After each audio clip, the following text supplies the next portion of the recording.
वंशा कल्पतरुभ्यश्च कृपा सिन्धुभ्य एव च पतितानां पावनेभ्यो वैष्णवेभ्यो नमो नमः। जय जय श्री चैतन्य जय सीतानाथ जय नित्यानंद राम भक्तगण साथ भक्तगोष्ठी सहित गौरांग जय जय सुनिले चैतन्य कथा भक्ति लभ्य হয়। সংসারের পার হইয়া ভক্তির সাগরে যে ডুবিবে সে ভজুক নিতাই চাঁদেরে। আমরা অদ্বৈত জয়ন্তী মহামহোৎসব উপলক্ষে অদ্বৈত প্রভুর শুভ জন্মোৎসব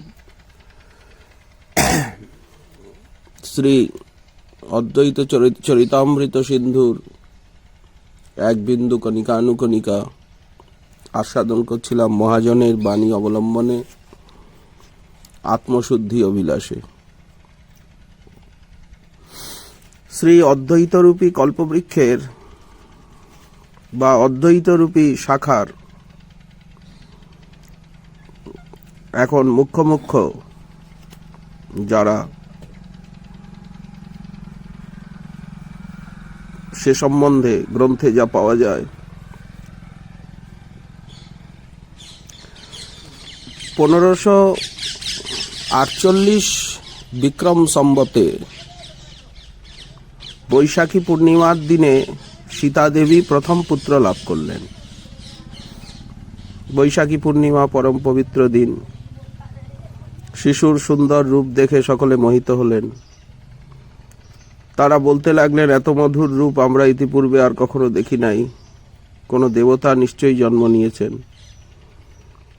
এক জ্যোতিষী এসে বললেন, ব্রজের এক গোপিকা লোকশিক্ষার জন্য জন্ম নিয়েছেন, এই বালক জন্মের থেকেই অনাসক্ত হবে।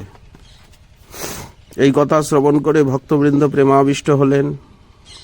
অদ্বৈত আচার্য হরিবোল বলে হুঙ্কার দিতে লাগলেন মেঘের গর্জনের মতো। নামকরণের সময় পুরোহিত ডাকা হলো। গণনা করে বললেন, এই শিশু সাধারণ শিশুর মতো নয়, শ্রীকৃষ্ণই এর মন প্রাণ, তাই এর নাম রাখলাম অচ্যুতানন্দ। ভক্তগণ হরিধ্বনি দিলেন, স্ত্রীগণ মঙ্গলগীতি গাইলেন। অচ্যুতের কৃষ্ণপ্রেম ব্রজগোপিকার মতো। সাধুগণ তাকে অচ্যুতা সখী বলে ডাকতেন। অন্নপ্রাশন সংস্কার হলো। মদন গোপালের ভোগ দিয়ে বালককে প্রসাদ পাওয়ানো হলো। ব্রাহ্মণ বৈষ্ণবদিগকে ভোজন করিয়ে তুষ্ট করানো হলো বস্ত্র দক্ষিণা দিয়ে। যখন পঞ্চম বর্ষে পদার্পণ করল শিশু, তখন তার হাতে খড়ি দিলেন আচার্য। বিদ্যারম্ভের দিনে বিরাট উৎসবের আয়োজন করা হলো। আর ওই দিনই ঈশান নাগরকে নিয়ে তার জননী শান্তিপুরে এলেন। ওই সময়ে ঈশান নাগরের বয়স ছিল মাত্র 5 বছর। অদ্বৈত আচার্য প্রভু ঈশান নাগরের মাকে কৃষ্ণমন্ত্রে দীক্ষা দিলেন এবং ঈশান নাগরকে হরিনাম দান করে পবিত্র করলেন। সীতা দেবী অতীব স্নেহ করতে লাগলেন। ঈশান নাগরকে নিজ পুত্রের মতো পালন করতে লাগলেন। 1553 বিক্রম সম্বতে বৈশাখী কৃষ্ণা ত্রয়োদশীর প্রভাতে সীতা দেবীর দেবতার মতো আরেক পুত্র জন্ম নিল।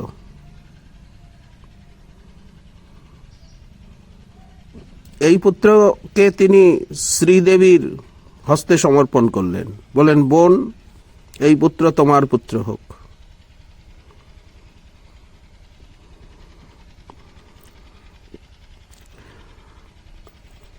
এই দ্বিতীয় পুত্র কৃষ্ণ ভক্তি রক্ষার জন্যই জন্ম নিয়েছে। দেবলোক রক্ষার্থে যে প্রকারে কার্তিক সেনাপতি হয়েছিল, সেই সরানন কার্তিকই যেন আচার্যের গৃহে পুত্ররূপে জন্ম নিয়েছে। বালকের নামকরণ করা হলো। জ্যোতিষী গণনা করে নাম রাখলেন, এ বালক মস্ত পণ্ডিত হবে, সদা সর্বদা কৃষ্ণ সেবা বৈষ্ণব সেবায় রত থাকবে। তাই এই বালকের নাম কৃষ্ণদাস। কিছুদিন পর অন্নপ্রাশন সংস্কার করালেন। মদন গোপালের ভোগরাগ আদি দিয়ে বহু ব্রাহ্মণ বৈষ্ণবগণকে ভোজন করালেন। পঞ্চম বর্ষে কৃষ্ণদাসের বিদ্যারম্ভ হল। 1557 বিক্রম সম্বতে কার্তিকের শুক্লায় আচার্যের তৃতীয় পুত্রের জন্ম হল। তৃতীয় পুত্র জন্ম নিল। ভূমিষ্ঠ হওয়া মাত্রই চোখ বন্ধ করে নিশ্চেষ্ট হয়ে রইল। এই দেখে আচার্য গৌর হরি বলে এক হুঙ্কার দিলেন। গৌর নাম শোনা মাত্র বালকের নেত্র হতে অশ্রু নির্গত হল। সে চোখ মেলল।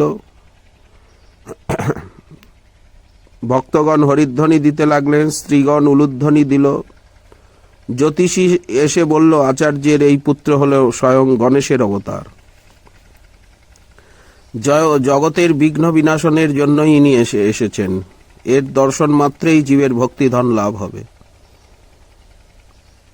পুরোহিত এসে বালকের নাম রাখলেন গোপাল দাস। বালকের মধ্যে এক আশ্চর্য গুণ দেখা দিল। ভক্তগণ যখনই নাম সংকীর্তন করেন তখনই সে স্তন্যপান বন্ধ করে নিবিষ্ট চিত্তে হরিনাম শ্রবণ করে এবং তার নেত্র হতে অবিরল বারিধারা প্রবাহিত হয়। কখনো খিলখিল করে হেসে ওঠে, চতুর্দিকে তাকাতে থাকে। কীর্তন বন্ধ হলেই আবার ক্রন্দন শুরু করে। সকলে ধন্য হলেন এই আশ্চর্য দৃশ্য দেখে। সাধারণের নিকট এ বস্তু দুর্লভ।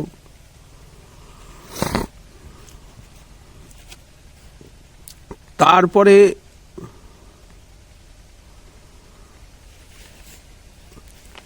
পনেরোশো 61 বিক্রম সংবতে সীতামাতার চতুর্থ পুত্রের জন্ম হল। স্বয়ং ইন্দ্রই যেন এই পুত্র রূপে এলেন। কেউ সৌন্দর্য দেখে বলল চন্দ্র জন্মগ্রহণ করেছে।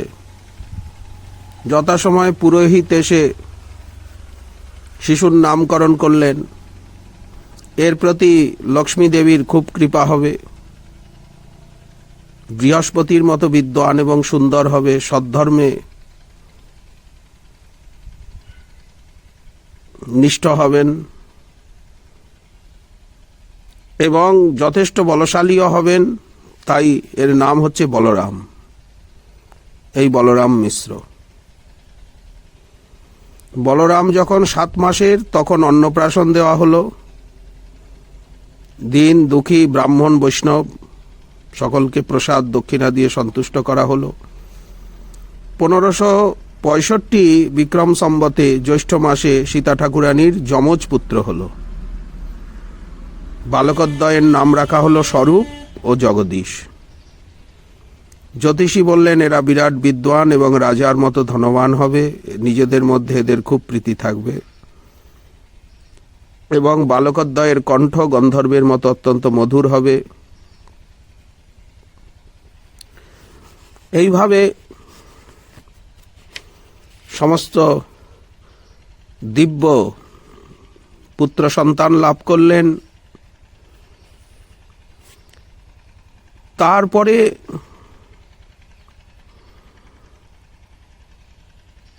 অদ্বৈত একদিন সন্ধ্যারতি করে ভক্তগণের সঙ্গে উচ্চস্বরে হরিনাম সংকীর্তন করছিলেন। সেই সময় এক বৈষ্ণব এসে নদিয়ার সমাচার বললেন যে নিমাই পণ্ডিত গৃহত্যাগ করেছেন, কণ্টক নগরে গিয়ে মস্তক মুন্ডন করে কেশব ভারতীর নিকট সন্ন্যাস দীক্ষা গ্রহণ করেছেন। ভারতী নিমাইয়ের নাম রেখেছেন শ্রীকৃষ্ণ চৈতন্য। এই শোকে শচীমা অত্যন্ত দুঃখিতা হয়েছেন। তিনি মূর্ছিত হয়ে ভূতলে গড়াগড়ি যাচ্ছেন, নিমাই নিমাই বলে ক্রন্দন করছেন। কখনো বা গঙ্গার তীরে চলে যাচ্ছেন দেহনাশের নিমিত্ত। বিষ্ণুপ্রিয়ার কথা বর্ণনা করা যায় না, তার নয়ন হতে অশ্রুধারা অবিরত ঝরছে। এই সমস্ত সংবাদ শ্রবণ করে অদ্বৈত স্তম্ভিত হলেন, অচৈতন্যবোধ হয়ে গেলেন। অনেক সময় কেটে গেল, চৈতন্য হলো, শান্ত হয়ে হাসতে লাগলেন। কয়েকদিন কেটে গেল। এই সময় আচার্য রত্ন অদ্বৈতের গৃহে এলেন। উৎকণ্ঠার সঙ্গে নবদ্বীপের সমাচার জিজ্ঞাসা করলেন। আচার্য রত্ন বললেন যে সন্ন্যাস নিয়ে নিমাই এখানে আসছেন। অদ্বৈত কম্পিত হয়ে বললেন, কোথায় তিনি? বললেন, গঙ্গার ওপারে। নৌকা নিয়ে আপনি চলুন, তাকে এখানে নিয়ে আসুন। প্রেমাবেশে আজ কয়েকদিন উনি উপবাসী আছেন। আচার্য দুঃখে হায় হায় করতে লাগলেন, নৌকা নিয়ে গঙ্গার ওপারে গেলেন। অদ্বৈত আচার্যকে দেখে প্রভু বললেন, কি আশ্চর্য আচার্য, তুমিও বৃন্দাবনে এসেছো? এই কথা শুনে অদ্বৈত বললেন, ঠিক আছে, যেখানে আপনি সেখানেই বৃন্দাবন। সকল শাস্ত্রই এই কথাই বলেন। এই বলে শ্রী চৈতন্য নিত্যানন্দকে নৌকায় বসিয়ে এপারে শান্তিপুরে নিজের গৃহে নিয়ে এলেন। সন্ন্যাসী বেশ দেখে সীতামাতা অত্যন্ত দুঃখিত হলেন। ভোগের সামগ্রী তৈরি করতে লাগলেন। যে সমস্ত প্রিয় বস্তু গৌরাঙ্গের সকলই বানালেন। তুলসী মঞ্জরি দিয়ে মদন গোপালের ভোগ লাগিয়ে গৌর নিত্যানন্দকে ভোজনের জন্য ডাকলেন। দিব্য আসনে মহাপ্রভুকে, নিতাই চাঁদকে বসিয়ে অদ্বৈত আচার্য পরিবেশনের জন্য সামনে দাঁড়ালেন। এই দৃশ্য দেখে মহাপ্রভু বললেন, শিব বিনা কোনো যজ্ঞই পূর্ণ হয় না। আপনার কৃপাতে সকল প্রাণী শিবত্ব প্রাপ্ত হয়। মহাপ্রভু বললেন, তুমি তোমার চতুরতা রেখে দাও।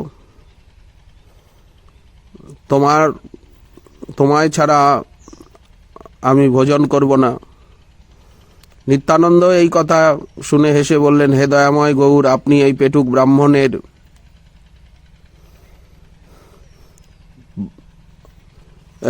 আদর করবেন না? 4 হাতে ভোজন করেও এর পেট ভরে না। কখনো কখনো অগ্নির মতো মস্তকের দ্বারাও ইনি ভোজন করে থাকেন। কত কত হাস পরিহাস রস।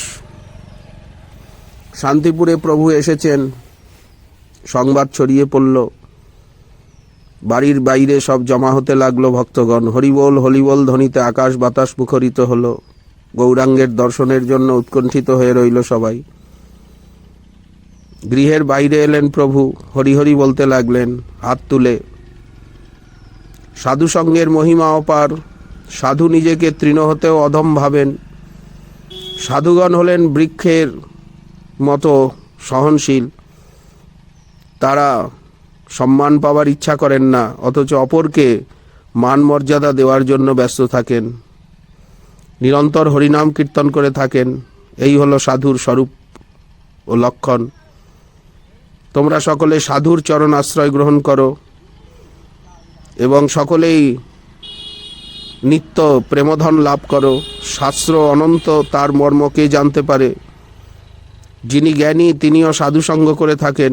সাধু সকল শাস্ত্রের সার সংগ্রহ করে সুলভ সৎপথ নির্দেশ করেন। ওই পথে চললেই তিনি হন বুদ্ধিমান। ওই পথ হতে বিমুখ হলেই তিনি হন মন্দের সমান। কাচকে ছেদন করার ক্ষমতা যেমন হীরারই আছে, কাচ একবার ছিদ্র হয়ে গেলে দড়িও তাতে প্রবেশ করানো যায়। ঠিক ওই প্রকার সাধু দ্বারা প্রদর্শিত মার্গে যিনি চলেন তিনি অনায়াসে সংসার হতে পার হয়ে যান। এই কারণে পুরাণে ঋষিগণ সাধু সঙ্গ বিনা হৃদয় নির্মল হয় না। সাধুর স্বভাব হলো সকল জীবের প্রতি সমভাব, সমদয়া প্রদর্শন। এদের সঙ্গ করলে এরা নিজ স্বভাব জীবের মধ্যে প্রবেশ করিয়ে দেয়।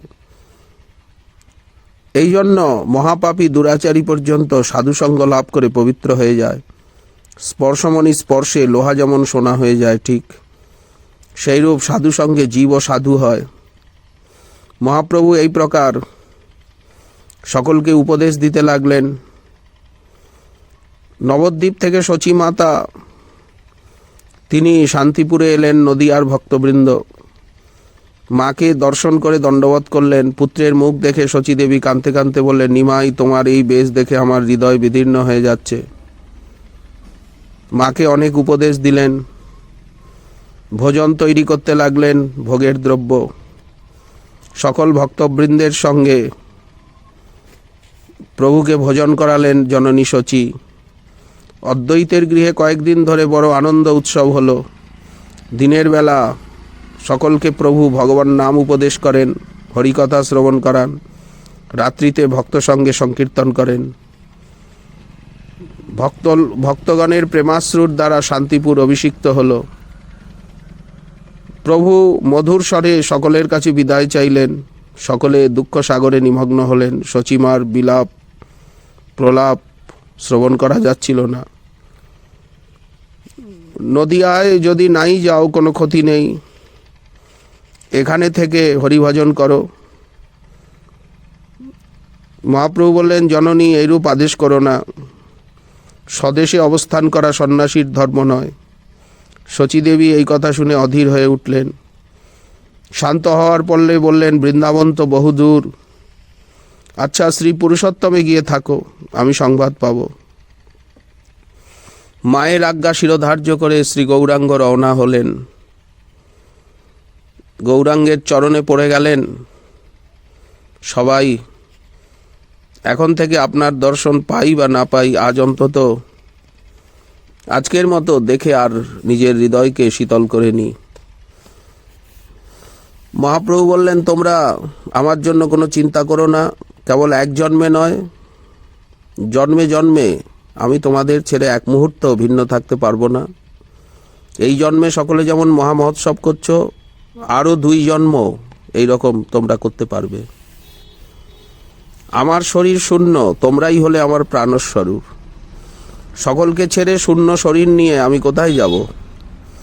কেবল সন্ন্যাস ধর্ম রক্ষার জন্য আমায় দেশে দেশে তীর্থক্ষেত্রে ভ্রমণ করতে হবে। তোমরা সকলে একত্র মিলিত হয়ে নাম সংকীর্তন করো, ধর্মের প্রচার করো, সাধু সঙ্গ করো, সাধুদের সেবা করো। এর দ্বারাই সকলে প্রেমানন্দ লাভ করতে পারবে। আমার জন্য কোনো চিন্তা করো না। এই প্রকার বহু সদুপদেশ দিয়ে ভক্তগণকে সন্তুষ্ট করে প্রভু প্রেমাবিষ্ট হয়ে শ্রী জগন্নাথ ধাম পুরীর উদ্দেশ্যে যাত্রা করলেন। নিত্যানন্দ, মুকুন্দ, দামোদর পণ্ডিত, জগদানন্দ প্রভুর সঙ্গে চললেন। পথে বহু পতিত পাষণ্ডী দুরাচারীকে উদ্ধার করলেন। উচ্চেশ্বরে নাম কীর্তন করতে করতে রেমুনা ধামে এলেন। গোপীনাথ দর্শন করলেন।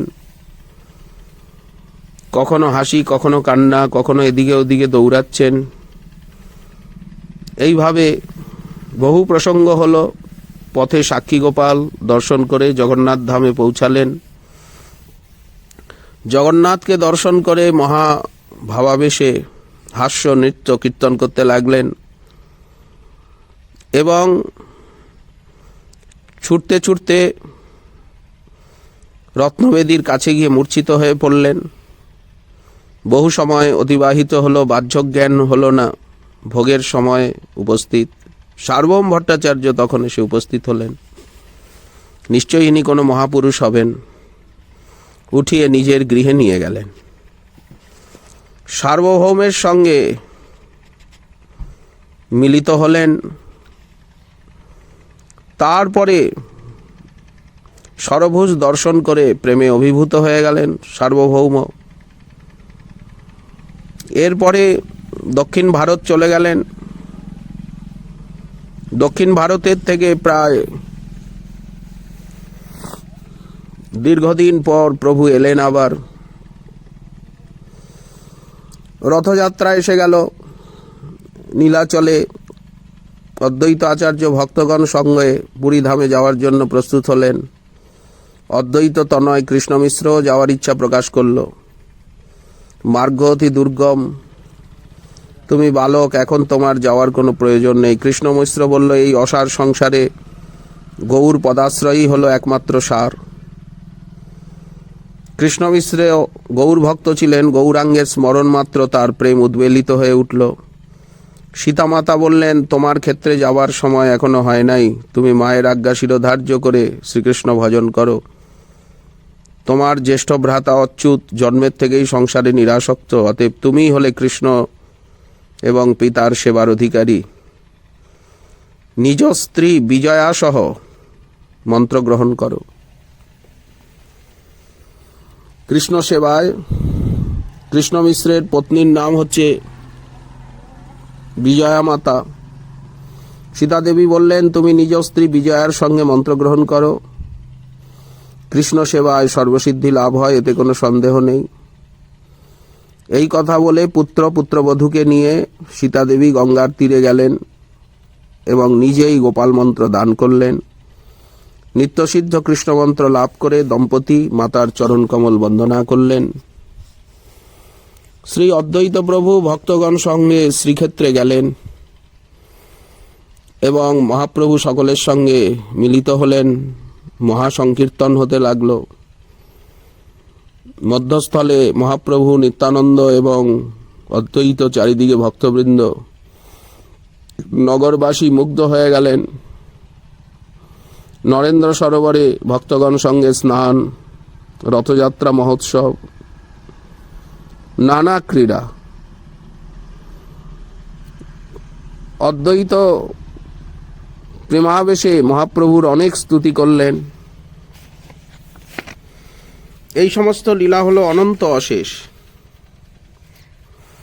এরপরে বৃন্দাবন যাওয়ার ইচ্ছা প্রকট করলেন প্রভু। ভক্তগণ বললেন, এখন বর্ষাকাল, এই সময় যাওয়া উচিত নয়। মহাপ্রভু বললেন, ঠিক বলেছ, তোমাদের বচন বেদের তুল্য। কিছুদিন পরে ভক্তগণকে সঙ্গে নিয়ে নবদ্বীপ অভিমুখে যাত্রা করলেন। পথে শান্তিপুরে অদ্বৈত আচার্যের গৃহে উপস্থিত হলেন। আচার্য প্রেমে বিহ্বল হয়ে নিত্য কীর্তন করছেন, আমার কত ভাগ্য তুমি এসেছ। সীতা মায়ের প্রেমের কথা অবর্ণনীয়। নিজের চোখের জল দিয়ে প্রভুকে যেন স্নান করিয়ে দিলেন। সীতা মায়ের মহা তেজস্বী পুত্রগণের মধ্যে 3 পুত্র ছিল অত্যন্ত গৌরভক্ত, অচ্যুতানন্দ, কৃষ্ণ মিশ্র এবং গোপাল দাস। এদের ভক্তি এবং সচ্চরিত্রে অদ্বৈত অত্যন্ত প্রসন্ন। গৌরাঙ্গকে দর্শন করে তারা উচ্চেশ্বরে নাম কীর্তন করতে লাগলেন।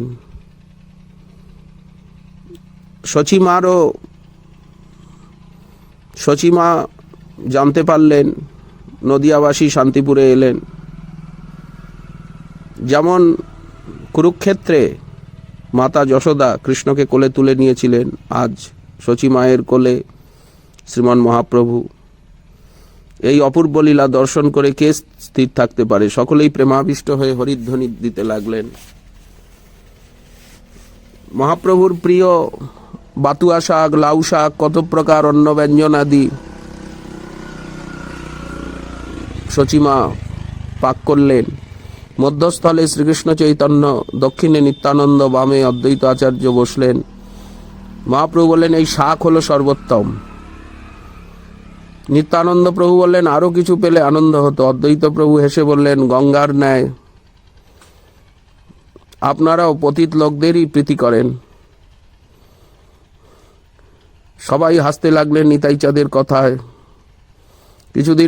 কিছুদিন শান্তিপুরে থেকে প্রভু বললেন, আমি বৃন্দাবনে যাব। সে যাত্রায় রামকেলি অবধি এলেন। শ্রী রূপ সনাতনের সঙ্গে সাক্ষাৎকার হলো। এরপরে পুনরায় বৃন্দাবনে না গিয়ে ফিরে এলেন।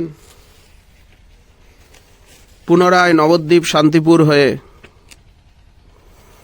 পথে শান্তিপুরে রঘুনাথ দাস গোস্বামীর সঙ্গে সাক্ষাৎকার হলো। মহাপ্রভুর প্রেম ধর্ম দ্বারা প্রভাবিত হয়ে এই রাজকুমার অত্যন্ত ভক্ত হয়ে গেলেন। তার হৃদয়ে বিষয়রূপী বিষ দূরে গেল। তিনি যথার্থ শুদ্ধ ভক্ত হয়ে গেলেন। এর বৈরাগ্যের প্রশংসা মহাপ্রভু নিজ মুখেই করেছেন। অনেক দিন পরে প্রভু আবার নীলাচলে এলেন। কিছুদিন সেখানে থেকে গোপনে রাত্রির অন্তিম প্রহরে বৃন্দাবন আভিমুখে রওনা দিলেন। উচ্চেশ্বরে হরিনাম করতে করতে বলভদ্র ভট্টাচার্যকে নিয়ে রাজমার্গ ছেড়ে ঝাড়িখণ্ডের পথে। পশুগণ পর্যন্ত হিংসাভাব ছেড়ে তার সঙ্গে সঙ্গে চলতে শুরু করল। মহাপ্রভু তাদেরকে উদ্দেশ্য করে বলছেন, হে বনচরগণ, কৃষ্ণ কৃষ্ণ বলো, তোমাদের সকল বন্ধন নাশ হয়ে যাবে। স্বয়ং ভগবানের অমোঘ আজ্ঞা লাভ করে পশু সকলও যেন কৃষ্ণ কৃষ্ণ বলতে লাগলো। ঘনঘোর জঙ্গলে মহোৎসব শুরু হয়ে গেল। নামের শক্তিতে পশুপক্ষী মুক্ত হয়ে গেল। শ্রীকৃষ্ণ চৈতন্যের দয়া হলো অপার, যার প্রভাবে স্থাবর জঙ্গম সকলের নিস্তার হলো। ব্রহ্মাদিও এই লীলার অন্ত জানতে সক্ষম নন। কাশীতে এসে উপস্থিত হলেন, মণিকর্ণিকা ঘাটে স্নান করলেন। তপন মিশ্র পূর্ববঙ্গবাসী, তিনি আজ বহুদিন ধরে কাশীতেই বাস করছেন। আজ হঠাৎ মণিকর্ণিকায় মহাপ্রভুর দর্শন পেয়ে বড় প্রসন্ন হয়ে সাষ্টাঙ্গ প্রণাম করলেন এবং নিজ গৃহে নিয়ে গেলেন। বিন্দু মাধব দর্শন, বিশ্বেশ্বর দর্শন, অন্নপূর্ণা দর্শন, কখনো হাসছেন, কখনো কাঁদছেন, কখনো মূর্ছা যাচ্ছেন। এই দৃশ্য দেখে কাশীবাসীগণ চমৎকৃত হলেন। সকলে ভাবছেন ইনি কোনো দেবতা হবেন। তপন মিশ্র প্রভুকে গৃহে নিয়ে গেলেন। বড় প্রেমের সঙ্গে প্রভুকে ভোজন করিয়ে অধরামৃত পেলেন। চন্দ্রশেখরের সঙ্গে এখানেই সাক্ষাৎকার হয়েছিল। বিন্দু মাধব দর্শন করে কিছুদিন কাশীধামে থেকে এইখানেই সনাতন গোস্বামী না পরবর্তী সময়ে প্রভু গঙ্গার তীরে তীরে প্রয়াগরাজে এলেন, ত্রিবেণী দর্শন করলেন। সেখানে হে কালিন্দী যমুনে, আজ বড় ভাগ্য, তোমার দর্শন পেলাম, এই বলে যমুনায় ঝাঁপ দিয়ে পড়লেন। বলভদ্র ভট্টাচার্যের বড় ভয় হলো। বেণী মাধব দর্শন করলেন, ভক্তিং দেহি বলে নৃত্য করছেন। এরপরে ভীম গঙ্গা দর্শন করলেন এবং যমুনার তীরে তীরে তীরে তীরে মথুরায় পৌঁছে গেলেন। মথুরায় এসে প্রেমাবেশে ভূমির উপরে গড়াগড়ি দিতে লাগলেন। কৃষ্ণলীলা স্মরণ করছিলেন। সিংহনাদ করে কংস কংস বলে এদিক ওদিক দৌড়াদৌড়ি করছেন। নানা বিচিত্র প্রেমাবেশ। ধ্রুব ঘাটে এলেন, ধ্রুব চরিত্র স্মরণ করে কাঁদছেন। ব্রজরাজের স্পর্শে প্রেমানন্দে বিভোর হয়ে গেলেন।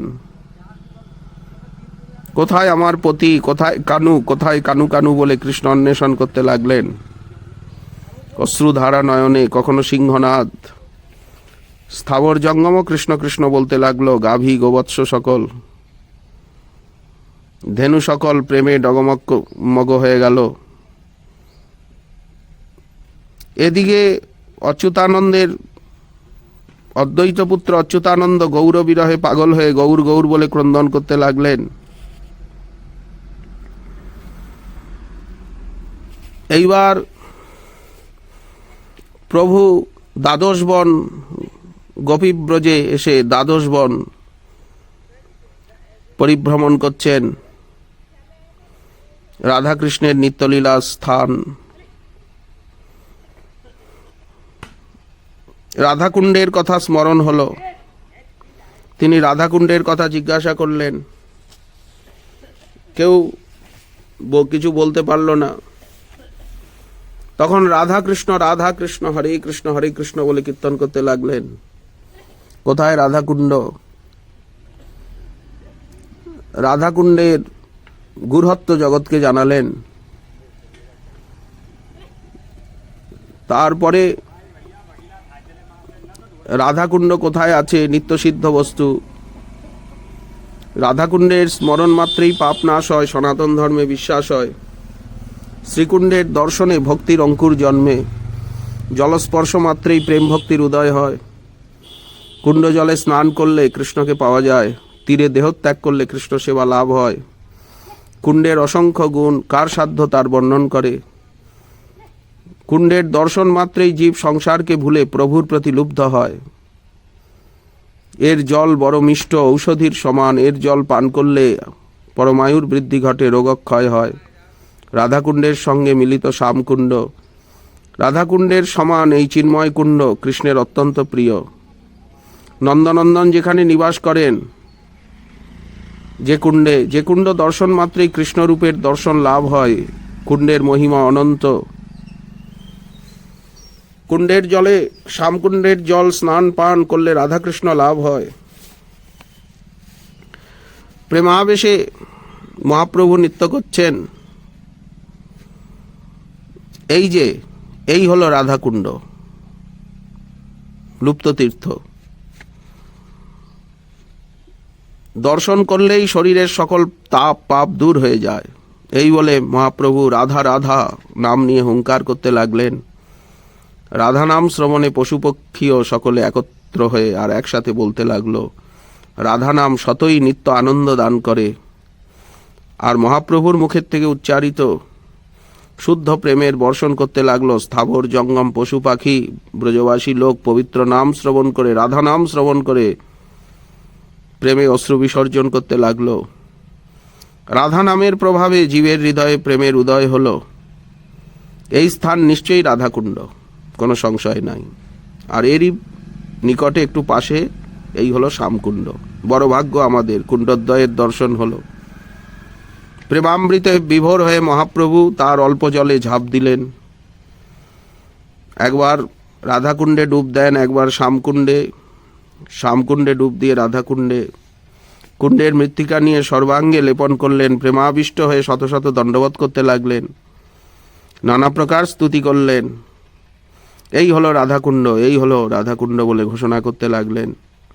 রাধা রাধা নাম করছেন, কোথায় প্রাণনাথ বলে উচ্চেশ্বরে ক্রন্দন করছেন। প্রেমের তরঙ্গ বেড়ে যেতে লাগলো। অবশেষে মূর্ছিত হয়ে পৃথিবীতে লুটিয়ে পড়লেন। ভক্তগণ হা গৌর প্রাণ গৌর বলে কাঁদছেন। শান্ত হয়ে রাধাকুণ্ডের দর্শন করলেন, আবার নৃত্য করতে লাগলেন। ঘোর কলিযুগে তিনি পাপী তাপীদের উদ্ধারের জন্য গৌরাঙ্গ রূপে প্রকট হয়েছেন। আর তিনি এসে আজ এই দুই কুণ্ডকে প্রকট করলেন। এরপরে বৃক্ষের নিচে বসে বিশ্রাম করলেন। সকলের বিশ্বাস হলো, সকলে জানতে পারলেন এই দুই কুণ্ডের মহিমা। এইভাবে এখানে স্নান জলপান দর্শন করে সকলে পবিত্র হতে লাগলো। প্রভু গিরি গোবর্ধনে গেলেন, সেখানে গোবর্ধন দর্শন করে মূর্ছিত হলেন। হে গিরিবর, কৃষ্ণ বিনা তুমি বড় জীর্ণ হয়ে যাচ্ছ। তোমার অঙ্গে শ্রীকৃষ্ণের অঙ্গগন্ধ লেগে আছে, এসো তোমাকে আলিঙ্গন করে হৃদয় শীতল করি। এই বলে বিস্তৃত হাত বিস্তার করে গোবর্ধনকে আলিঙ্গন করতে গেলেন। কখনো পড়ে যাচ্ছেন, কখনো উঠছেন। এইভাবে হরিনাম করতে করতে প্রদক্ষিণ করলেন। গোপালজির দর্শন করলেন। কত অপূর্ব লীলা এই ব্রজধামে। বৃন্দাবনে কয়েক মাস থেকে প্রয়াগে এলেন। ত্রিবেণীতে স্নান করে মাধব দর্শন করে প্রেমানন্দের নৃত্য কীর্তন করতে লাগলেন। এখানে প্রেম ধর্ম হরিনামের প্রচার করলেন। রূপ গোস্বামী প্রয়াগরাজে এলেন অনুপমকে সঙ্গে নিয়ে। তারপরে আড়াইলে গেলেন বল্লভাচার্যপাদের গৃহে। রঘুপতি উপাধ্যায়ের সঙ্গে সেখানে সাক্ষাৎকার হলো। তারপরে সেখানে কিছুদিন থেকে রূপ গোস্বামী পাদকে শিক্ষা দিয়ে তাকে বললেন, তুমি বৃন্দাবনে যাও। দুই ভাই যাও বৃন্দাবনে। রূপ গোস্বামী পাদ হাত জোর করে বললেন, প্রভু আপনাকে ছেড়ে বৃন্দাবনে যেতে মন চাইছে না। মহাপ্রভু বলেন, ব্রজ হলো চিদানন্দ ধাম, কৃষ্ণের নিত্যলীলা ভূমি। কালক্রমে তা লুপ্ত হয়ে যাচ্ছে। সাধুজনের কর্তব্য হলো সেই সকল স্থানকে উদ্ধার করা, ভক্তির প্রচার করা, ভক্তিশাস্ত্র রচনা করা, লুপ্ততীর্থ উদ্ধার করা। এই তিনটি হলো মুখ্য প্রয়োজন। এই প্রয়োজনের জন্য তুমি বৃন্দাবনে যাও। কৃষ্ণ কৃপায় তোমার অভীষ্ট পূর্ণ হবে। রূপ গোস্বামীপাদ বললেন, আপনার বিচার বোঝা বড় কঠিন। আমার ন্যায় ক্ষুদ্র জীবকে আপনি এত বড় কর্মের ভার দিলেন। আপনার দয়াতে সকল কর্মই সম্পন্ন হবে। এরপরে প্রভু কাশীর দিকে চলে গেলেন। রূপ অনুপমকে সঙ্গে নিয়ে বৃন্দাবন অভিমুখে চলতে লাগলেন। প্রভু বারাণসী এলেন চন্দ্রশেখরের গৃহে। প্রভু, আজ আপনি দয়া করে আমায় স্বপ্নে দর্শন দিয়েছিলেন,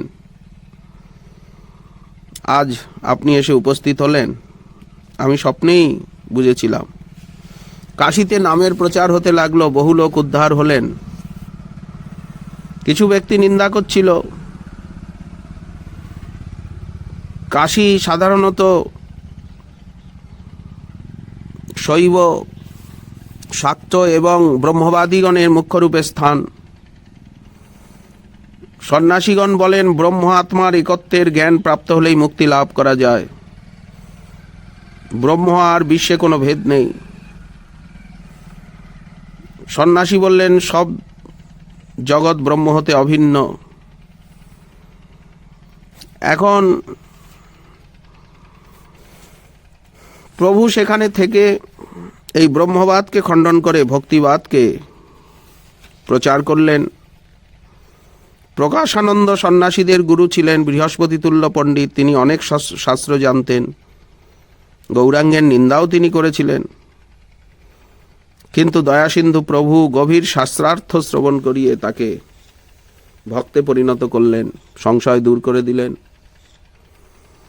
প্রবোধানন্দ নাম দিলেন, নিজ ভক্তি সঞ্চার করলেন। কুতর্কবাদ দূর হলো, পরম বৈষ্ণব হলেন, গৌরাঙ্গের পরম শ্রেষ্ঠ ভক্ত হলেন।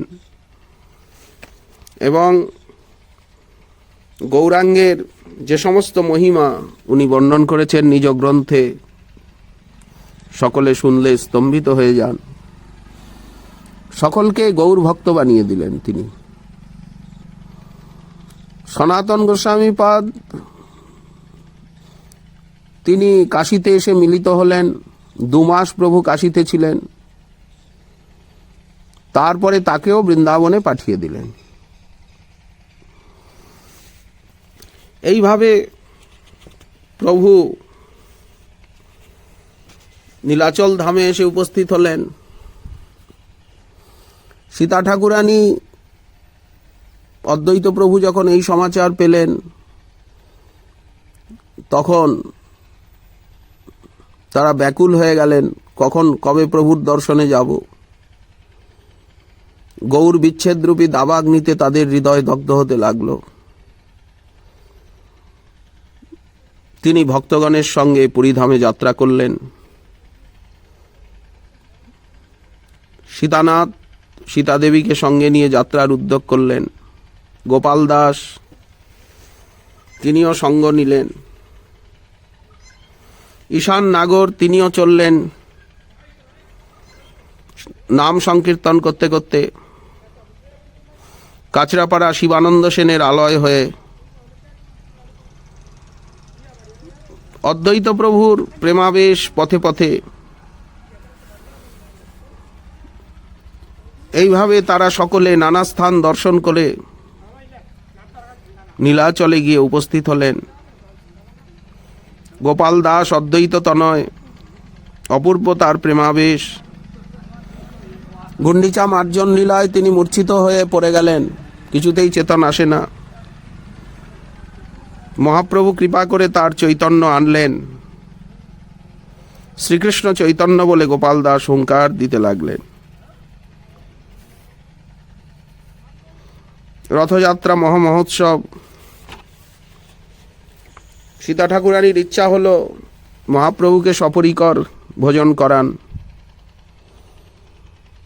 কিন্তু মহাপ্রভু যদি একা আসেন, তাহলেই তাকে মনের সাধে ভোজন করানো যাবে। নিমন্ত্রণ করলেন। মধ্যাহ্ন সময় হঠাৎ চতুর্দিকে মেঘে ছেয়ে গেল। দিনের বেলাতেই যেন অন্ধকার। দেখতে দেখতে মুষলধারে বৃষ্টি, শিলাবৃষ্টি হচ্ছে। লোকে ত্রাহি ত্রাহি করতে লাগলো, কেউ গৃহের বাইরে যেতে পারল না। অন্তর্যামী প্রভু ভক্তের ইচ্ছা পূরণের জন্য একাকী অদ্বৈত গৃহে এলেন। সীতা দেবী অদ্বৈত প্রভু একা দেখে আনন্দে অধীর হয়ে গেলেন। এসো প্রাণের গৌর, এসো বসো। চরণ ধৌত করে দিলেন। প্রভু আজ একাকী ভোজন করছেন। সীতামাতা পরিবেশন করতে লাগলেন অন্ন শাকাদি ব্যঞ্জন পৃথক পৃথক, গৌরাঙ্গের প্রিয় বস্তু যা নবদ্বীপ হতে এনেছিলেন সকল ভোজন করালেন শান্তিপুর হতে। প্রেমাবেশে সব বস্তুই উনি গ্রহণ করলেন। শেষে বলছেন এত ভোজন আমি কোনোদিন করি নাই। অদ্বৈত প্রভু এসে বললেন আমার কাছে তোমার গোপন কিছু নাই। ভক্তের গুণ কীর্তন আর সাধুগণকে উপদেশ আর দিনবচন, এই হচ্ছে তোমার জিহ্বায় তিন মহাশক্তি। তুমি সবসময় ভক্তের গুণ কীর্তন করো, সাধুগণকে উপদেশ করো আর সবসময় দৈন্য বচন প্রয়োগ করো। তোমার জিহ্বায় এই তিন মহাশক্তি। তুমি কতবার জগন্নাথ রূপে ভোজন করছো। অদ্বৈত প্রভু কত কত কথা বললেন। আচমন করা হলো। আচার্যের ইচ্ছা অনুসারে শয়ন করলেন। আচার্য প্রভুর বিশ্রামের ব্যবস্থা করছেন। তখন বৃষ্টি বন্ধ হলো। তখন ভক্তগণ একে একে এলেন। আচার্যের ইচ্ছা পূর্ণ হলো। শিবানন্দ সেন তিনিও যথেষ্ট সেবা প্রতি বছর করেন। এইভাবে নীলাচলে 18টি বছর স্থিরভাবে মহাপ্রভু ছিলেন, এখনো আছেন। প্রতি বৎসর অদ্বৈত আচার্য প্রভু গৌরের ভক্তবৃন্দকে নিয়ে, নদিয়ার ভক্তবৃন্দ, শ্রীখণ্ডের ভক্তবৃন্দ, রথযাত্রার সময় বহু যাত্রী সকলকে নিয়ে গৌর দেশের থেকে আর নীলাচলে আসেন। এই যে লীলা এখনো নিত্য, এখনো চলছে। এখনো গৌরমণ্ডলের ভক্তবৃন্দ রথযাত্রার সময় নীলাচলে যান। আর রথযাত্রা এখন বহু বিস্তার লাভ করেছে। সারা পৃথিবী জুড়ে, সারা ভারত জুড়ে, সারা বাংলা জুড়ে প্রায় সর্বত্রই রথযাত্রা মহামহোৎসবের অনুষ্ঠান হচ্ছে। রথযাত্রায় মহাপ্রভুর যে মহাসংকীর্তন, যে নৃত্য, বর্ণনার বাইরে। প্রভুর রথাগ্র নর্তন লীলা। মহাপ্রভু অবশ্য সকলকে বলেন যে প্রতি বছর আসার দরকার নেই, এত কষ্ট করে গৃহে বসে কৃষ্ণ ভজন করো, কৃষ্ণ নাম নাও। কিন্তু ভক্তগণ প্রভুকে না দেখলে স্থির থাকতে পারেন না, সবাই ছুটে ছুটে আসেন। এই অপূর্ব লীলারঙ্গ। শ্রীমন মহাপ্রভুর কৃপা হলে আগামীকাল আবার রইলে এ বিষয় আস্বাদনের আকাঙ্ক্ষা।